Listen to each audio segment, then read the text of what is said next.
Education psychology विषय के अंतर्गत एक टॉपिक पर डिस्कस करेंगे जिसका नाम है सोशियोलॉजी।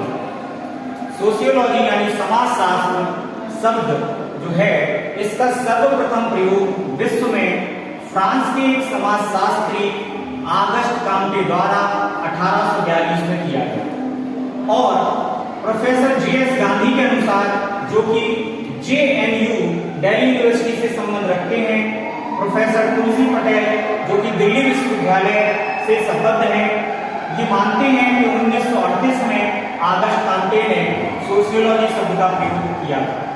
ऐसा माना जाता है कि यूएसए में 1878 ईस्वी में, इंडिया में 1919 ईस्वी में और स्वीडन देश में 1947 ईस्वी में सोशियोलॉजी विषय का अध्ययन प्रारंभ किया गया।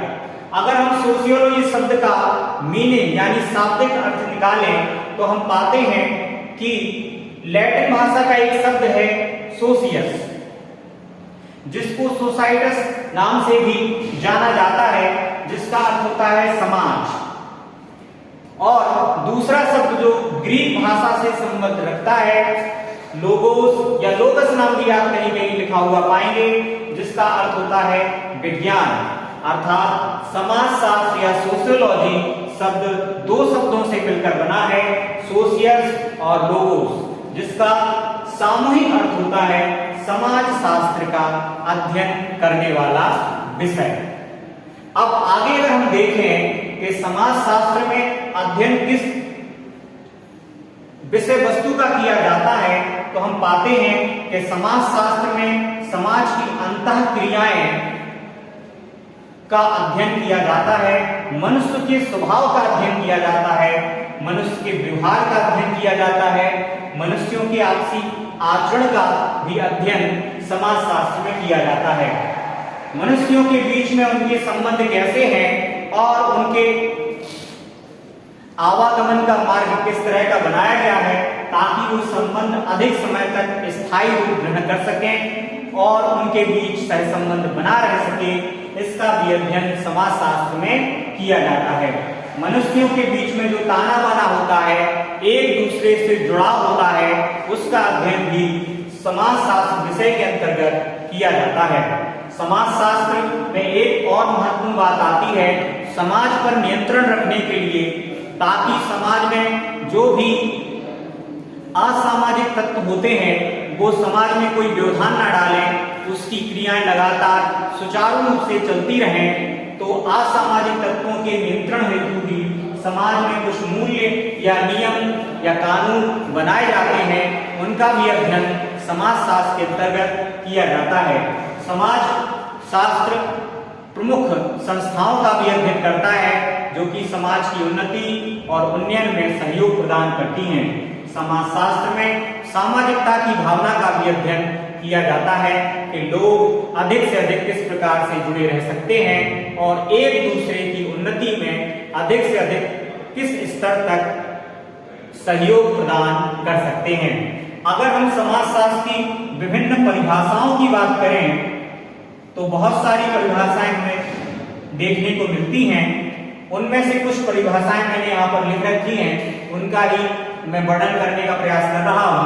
पहली परिभाषा L.F. वॉर्ड के द्वारा दी गई है। उन्होंने बताया है कि समाजशास्त्र सामाजिक घटना अथवा समाज का विज्ञान है, अर्थात एक ऐसा क्षेत्र जिसमें कोई विशेष सामाजिक घटना घटती है, वह अथवा समाज, बहुत सारे लोग जिस जगह पर मिलजुल कर निवास करते हैं, उस जगह के क्षेत्र को एक समाज मान लिया जाता है। तो उनके अध्ययन करने का विषय जो होता है उसे ही हम समाजशास्त्र कहते हैं। दूसरी परिभाषा मैकाइवर ने प्रदान की है, समाजशास्त्र सामाजिक सह संबंधों की प्रकृति का अध्ययन है, अर्थात मनुष्य के बीच में किस प्रकार का सह संबंध होता है और वो किस प्रकार एक दूसरे की उन्नति में सहयोग प्रदान करते हैं, उसकी ही प्रकृति का अध्ययन समाजशास्त्र विषय का अध्ययन क्षेत्र है। तीसरी परिभाषा ई दुर्खीम की आपके सामने लिखी हुई है, समाजशास्त्र सामूहिक प्रतिनिधित्व का विज्ञान है। समाजशास्त्र सामूहिक प्रतिनिधित्व का विज्ञान है, अकेले रहकर कोई भी व्यक्ति समाज की भलाई कर सकता है, लेकिन जब हम समूह में रहकर समाज का प्रतिनिधित्व करने का प्रयास करते हैं तो इस प्रकार के विज्ञान को समाजशास्त्र कहा जाता है। पांचवी परिभाषा है, यंग की परिभाषा है, समाजशास्त्र समूहों में मनुष्य के व्यवहार का वर्णन करता है।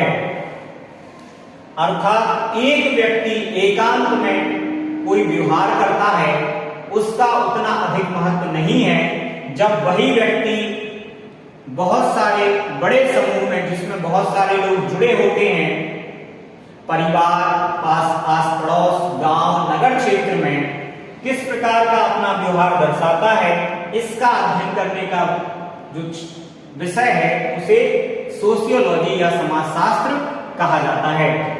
हॉबहाउस ने बताया है कि समाजशास्त्र मानव मस्तिष्क की अंतःक्रियाओं का अध्ययन करता है।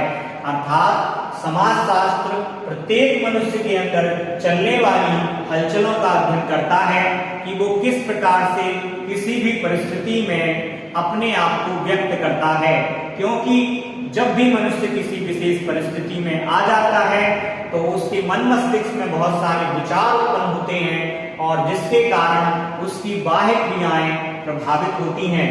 तो इसीलिए हॉबहाउस ने बताया है कि समाजशास्त्र मानव मस्तिष्क की अंतःक्रियाओं का अध्ययन करने वाला विषय है।